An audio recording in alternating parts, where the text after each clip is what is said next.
Hello everyone, and do not be afraid, I will continue my Tal vs Botvinnik series, but as a lot of you have requested it, and it seems like the reasonable thing to do, I decided to throw this one in. Like I mentioned in my yesterday's video, on March 8, 1942, the world lost one of its greatest chess players ever. Of course, I'm talking about Jose Raul Capablanca, but 1 year and 1 day after that, another player was born, young Bobby here, and some 30 years later he will become the world chess champion.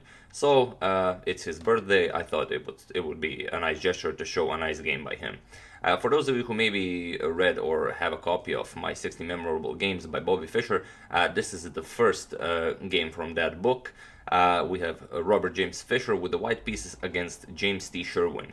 And I haven't found information about how strong Sherwin was at the time this game was played, but his highest ELO ever achieved was over 2400, so I imagine he was a very strong player, as Bobby Fischer was only 14 years old here. It was played in 1957, it's the New Jersey Open, and this game was played in the last round of this tournament. A couple of months before this tournament, Bobby won the Junior Chess Championship, and he won an incredible prize of $125. So that's a lot of money for a young boy in those days, but let's see this game. And as Fischer says in his book, Sherwin didn't really make any mistakes in this game, but he failed to make some better moves to equalize with black. But we'll see how Fischer deals with that. So Fischer opens with e4, and we have c5, the Sicilian, knight to f3, e6, and here Fischer goes for d3. In his younger days, this was his favorite move, as it's kind of like the King's Indian, but only reversed. So knight to c6, we have g3, knight to f6, and now bishop to g2. Bishop to e7, Fischer castles, and here Sherwin also castles. Another idea is d5, but Sherwin has another idea. Sherwin castles, knight b to d2, and now rook to b8. And this rook to b8 move, Fischer says that Sherwin played it with his little pinky as kind of to add mystery to the move, but Fischer wasn't very impressed by it. Fischer continued rook to e1, d6, now c3, and here b6. And Fischer considered this position to be relatively good for black, although he thought that pawn to b5 was even better. So d4 by Fischer, queen to c7, and now e5. And this queen to c7 move, it's the reason Fischer manages to pull off e5. Better than queen to c7, Fischer suggests that c captures on d4, opening up the c file for the queen, and only then playing queen c7. But okay, queen c7, and now e5. And here knight to d5 is played, which causes black a lot of problems. But knight to d7 is no better. If knight to d7, then e captures on d6. Bishop captures, and now knight to e4. Pawn captures, knight captures on d6, queen captures on d6, and now bishop to f4.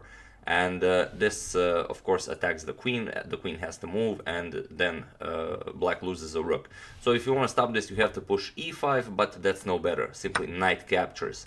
Knight captures, and now pawn captures, and white gets his piece back, and he will be up a pawn.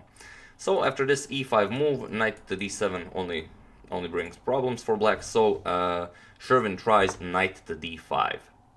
And here we have e captures on d6, bishop captures, and now again knight to e4. And here black has a lot of problems. Both knight and bishop are occupying the d file. The queen is ready to attack those pieces. c4 is coming, so black has to make a very unpleasant choice of pushing c4 himself. So he does that, but now white has a very solid center, and now Fischer can concentrate on attacking the king side. Knight captures on d6, queen captures, and now knight to g5. So what do you do here? This was actually the last good moment in the game for Sherwin to play h6, but he decided he doesn't want to go for that. He played knight c to e7. He didn't want to spoil the king's position, with the idea that after Fischer attacks h7 that he will block with knight to g6. But this doesn't really work, as you'll see in the game. Fischer plays knight to c2, queen to c2, he threatens checkmate on h7. So knight to g6, this was Sherwin's idea when he played knight to e7. Now comes h4, and now Sherwin blocks h5 with knight to f6. And now it seems that Sherwin is defending everything. The pawn can't be pushed to h5. h7 is very well protected. Both knights are covering the king. So what can you do here? Well, there is this idea of bishop to f4. So if the knight wasn't guarding f4, you could play bishop to f4 and win the rook. And this is exactly what Fischer does. Here, in this position, Fischer played knight captures on h7. And now black has a lot of problems. Of course, if you capture with the king, then bishop to f4 is coming and white wins the rook because the knight on g6 is now pinned. So, after knight captures on h7, black had to respond with knight captures on h7, but this is no better. Now Fischer simply continues with h5, removing the defender of the f4 square. And here, knight to e7 simply runs into bishop to f4, and black has no counterplay, it's game over. So, Sherwin tried a very interesting idea here. He tried knight to h4, and you'll see why this idea is interesting. Fischer played bishop to f4, queen to d8, and you can see that Sherwin is a very strong and resourceful player. Now, if Fischer would simply continue by grabbing the rook, if bishop captures, then Sherwin has knight captures on g2, king captures, and bishop to b7 check.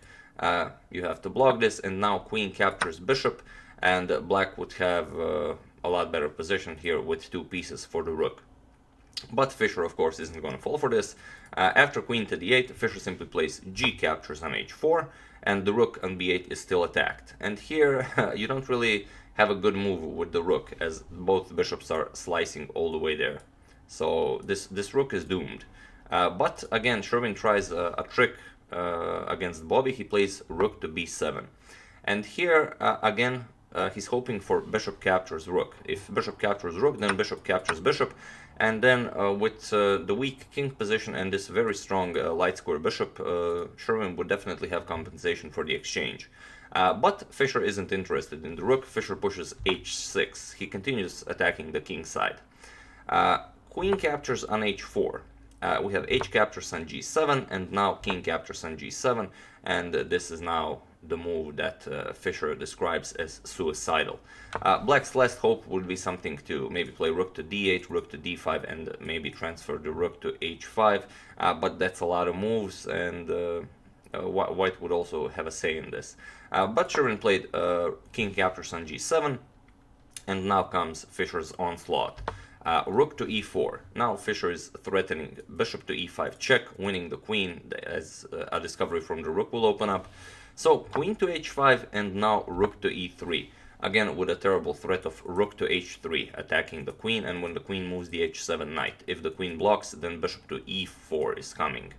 So Sherwin locks this down with f5, and now, nevertheless, rook to h3.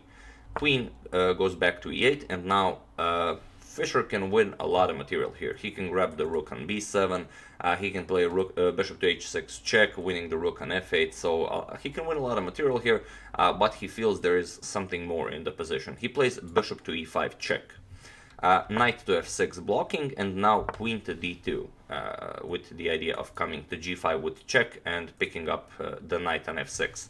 So king to f7, and now queen to g5 nevertheless. And you have to defend the knight. Queen to e7.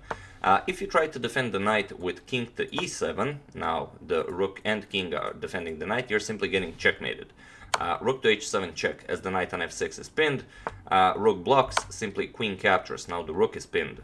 King moves, rook captures, you have to capture, queen captures, and after king moves, bishop to f6 check. Rook blocks, queen captures e7, this is checkmate. So, after queen to g5, threatening to capture, queen to e7 was played, but now simply bishop captures, queen captures, and rook to h7 check. Now, with this check, the bishop and rook are eyeing that rook on b7. So, king has to move, and now the very elegant queen captures on f6. And here, if black captures the queen, white simply captures the rook on b7, and white will be up too much material, a bishop and a rook against the rook. So Sherwin could have very well resigned here, but he decided to play on. He played rook captures on h7, and now Fischer simply played bishop to c6 check, and it was in this position that James T. Sherwin resigned the game. Black really doesn't have anything to do here. The king can't move. If you block with the rook, you lose the rook. If you block with the bishop, then queen captures on e6 with the check. King has to move, then you can simply bring the rook into the game, or pin the bishop first, then bring the rook into the game, and it's all over. So yeah, after bishop to c6 check, he resigned the game, and a wonderful victory for young 14-year-old Bobby Fischer in the New Jersey Open in 1957. So that's the game. I do hope you enjoyed this little brilliancy by 14-year-old Bobby Fischer on his birthday, March 9th. I would like to thank Nedal Mohammed and Dame Pletvarec for a contribution to my channel. Thank you a lot, I really appreciate it, and I'm very glad you're still enjoying my content. As usual, you can check two of my previous videos here. Thank you all for watching, and I will see you soon with another video from the Talbotinic series. Thank you all, and I'll see you soon.